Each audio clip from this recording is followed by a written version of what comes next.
Então, vamos falar sobre métricas alternativas, ou altimetria, ou altmetrics, como também é conhecido na literatura internacional. Eu sou Andréa Gonçalves do Nascimento, sou bibliotecária e pesquisadora da área de altimetria, o que combina duas perspectivas bastante interessantes, né? Como pesquisadora, eu busco entender melhor o que são essas novas métricas, para que elas servem, como elas podem ser melhor aplicadas.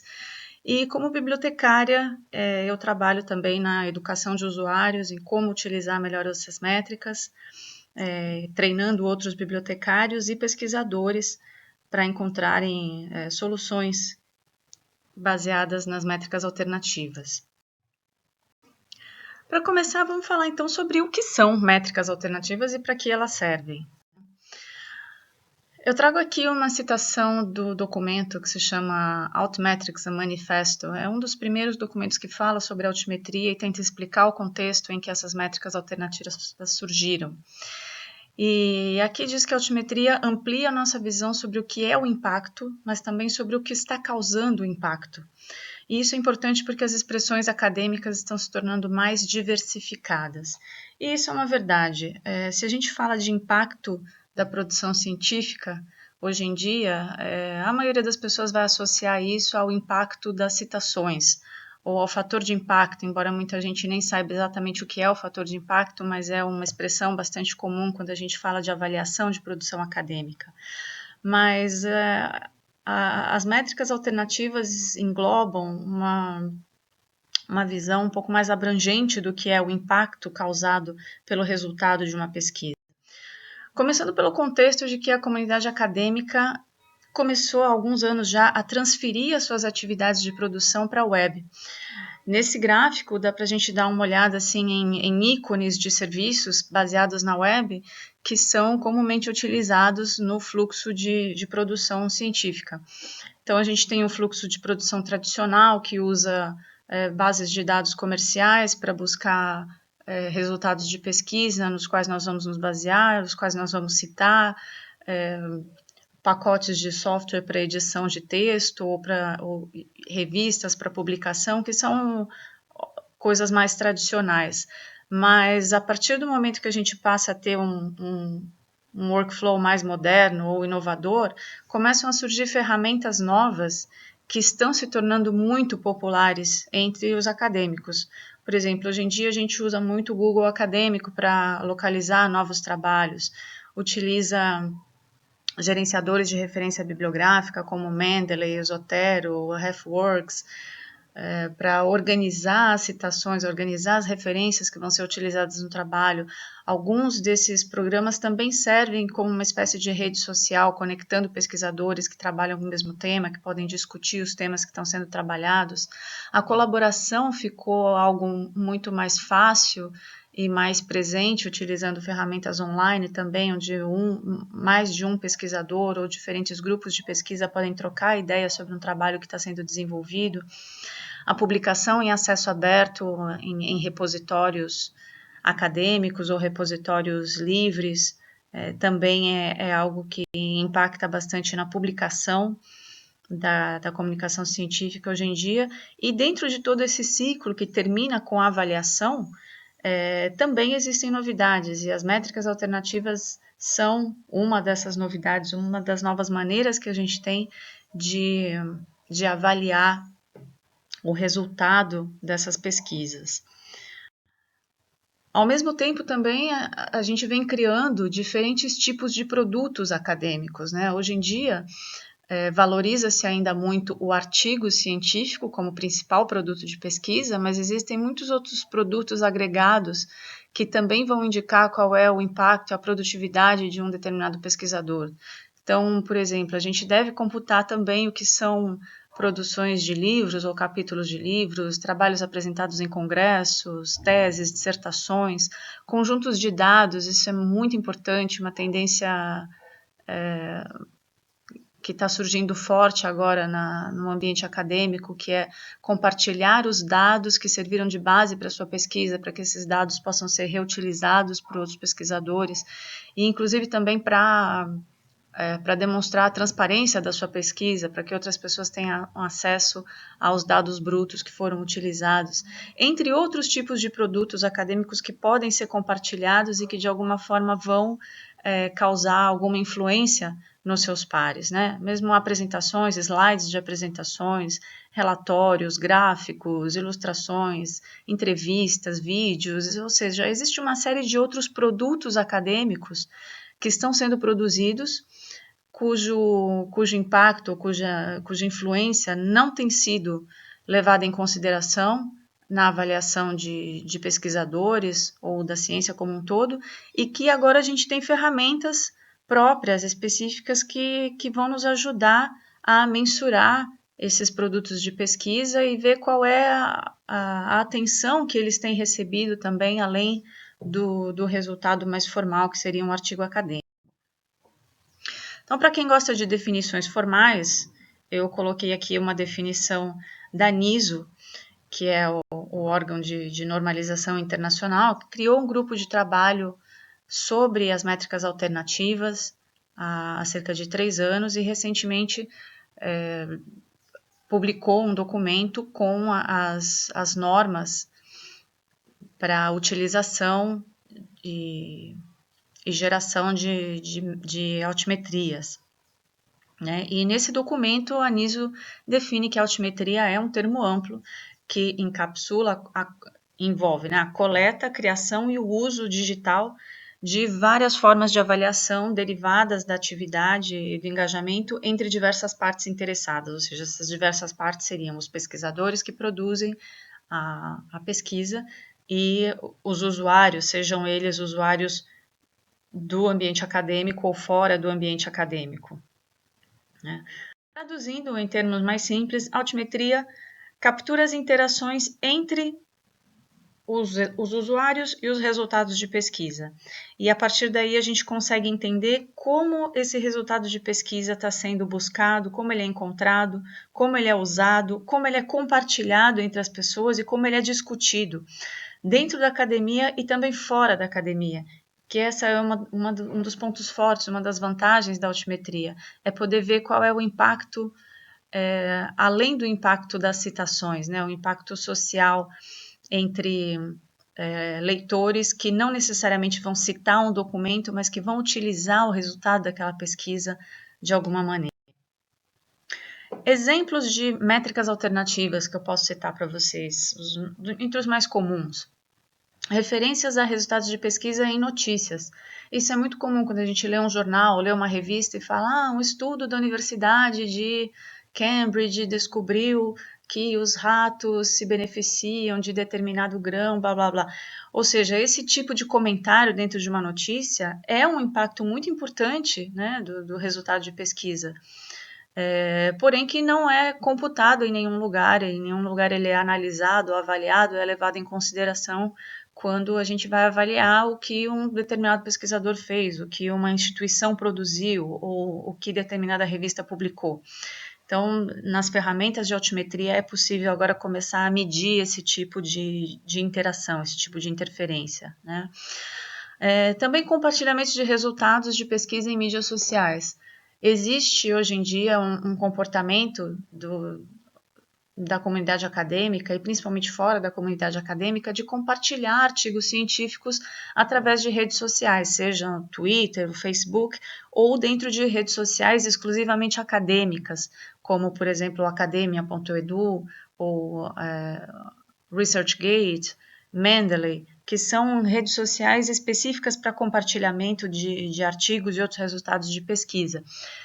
Então, também hoje em dia é possível medir até que ponto um determinado artigo é compartilhado, quantas vezes ele foi visto, quantas vezes ele foi baixado, se houve algum tipo de comentário sobre esse artigo, quem foi que comentou, o que disse sobre o artigo, todos esses dados ficam disponíveis para a gente consultar.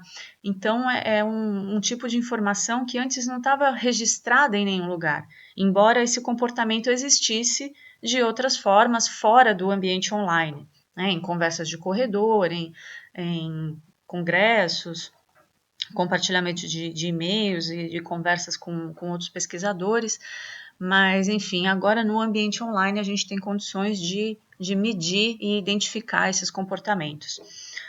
Outro resultado importante de métricas alternativas é o uso de resultados de pesquisa em políticas públicas, no desenvolvimento de políticas para a área de saúde, para a área de educação, para os investimentos, para a área econômica, social, etc.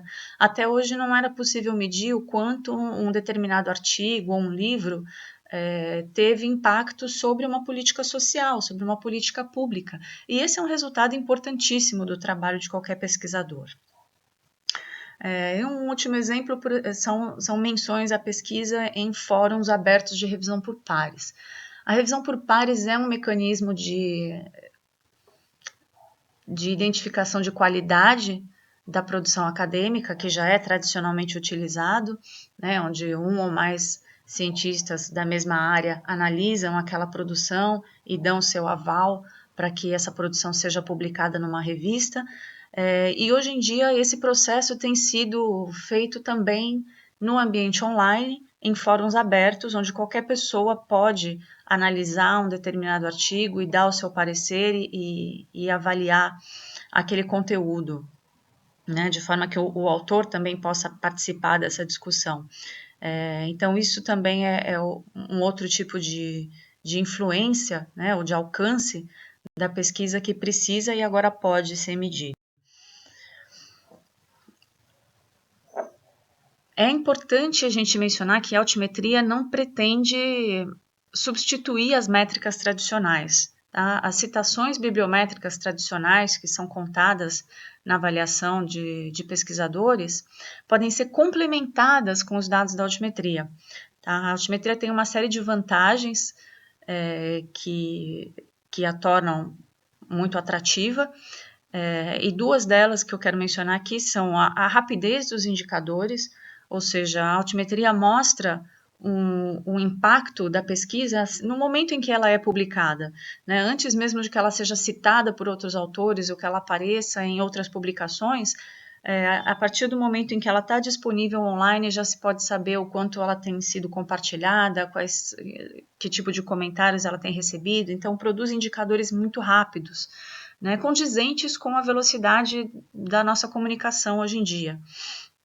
E isso acontece em tempo real, então esse engajamento, essa comunicação entre autor, leitor, pesquisador, etc., pode ser rastreado no momento em que ele ocorre e os autores não têm que esperar até que seja produzido um indicador referente àquela pesquisa, como ocorre, por exemplo, com o fator de impacto, né? Então essas são algumas das vantagens que fazem com que a altimetria seja importante para complementar, além de outras coisas que a gente já citou, como, por exemplo, trabalhar com outros tipos de documentos, né, além do artigo acadêmico,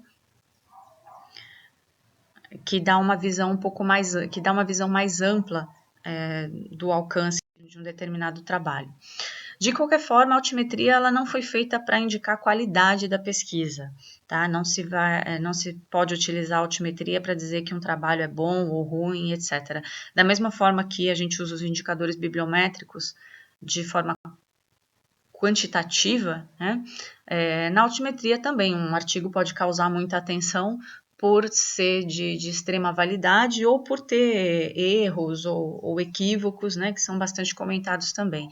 Então, no caso da altimetria, por exemplo, ela tem um embasamento mais transparente do que as citações, no caso, porque todas as ferramentas de altimetria dão acesso aos dados brutos que geraram aquele engajamento, ou seja, você vai poder chegar ao comentário ou a visualização daquele arquivo para saber por que ele está sendo comentado, quem é que está comentando aquele arquivo.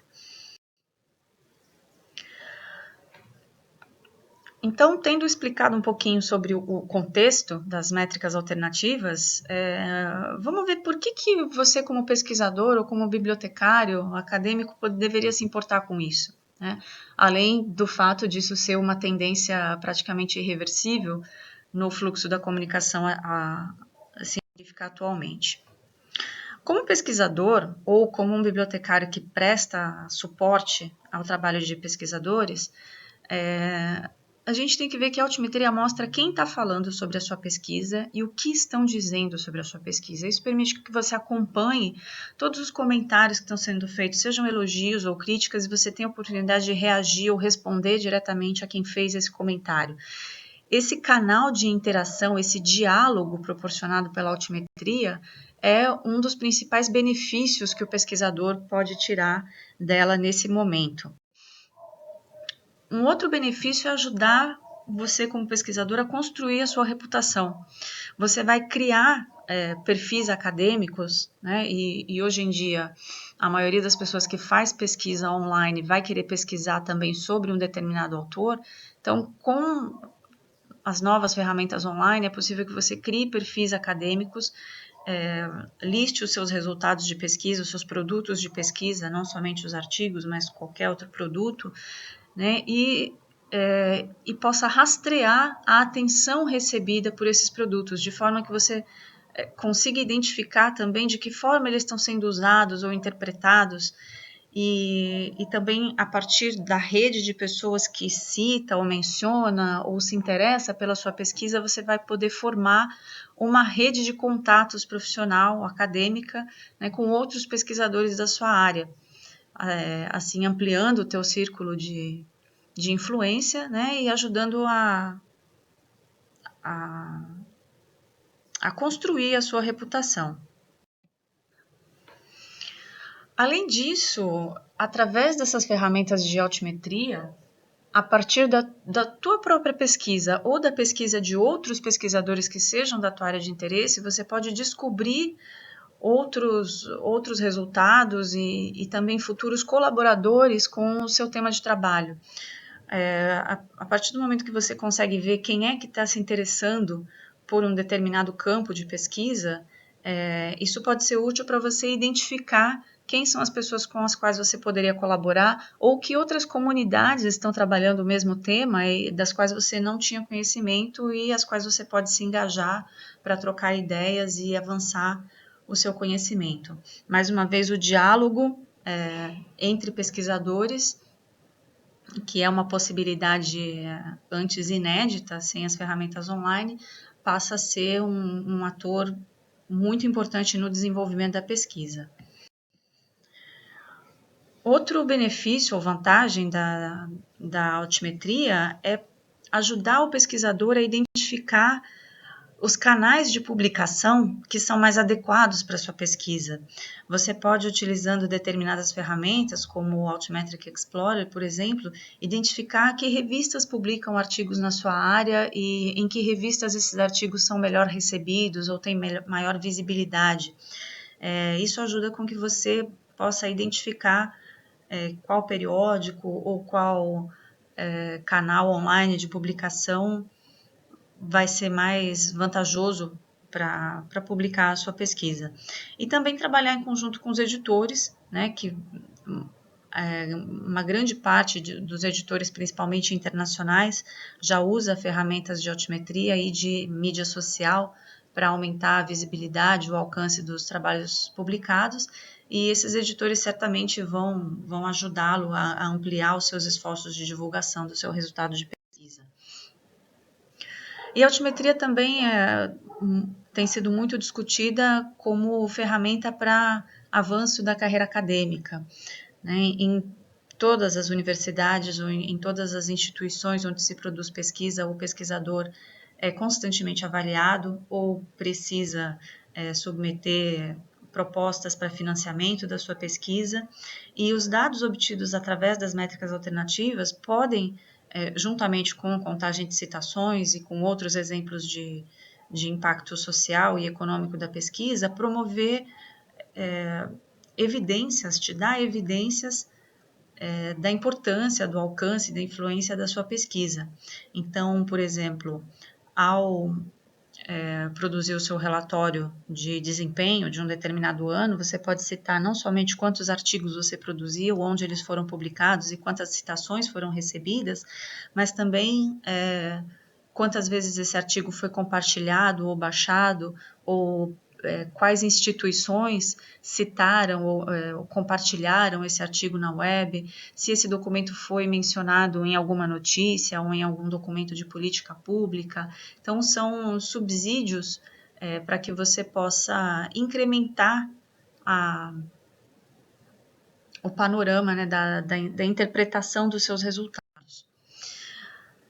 Sendo importante lembrar que é sempre necessário colocar esses dados em contexto. Muitas ferramentas, por exemplo, vão te dar uma pontuação referente ao seu trabalho, né, mas essa pontuação sempre tem que ser colocada em contexto, em comparação com outros artigos da mesma área, com outros artigos publicados na mesma revista ou na mesma época, né? Os dados altimétricos são números, são dados quantitativos que podem e devem ser melhor analisados para contar uma história mais completa sobre o impacto desse trabalho acadêmico, né?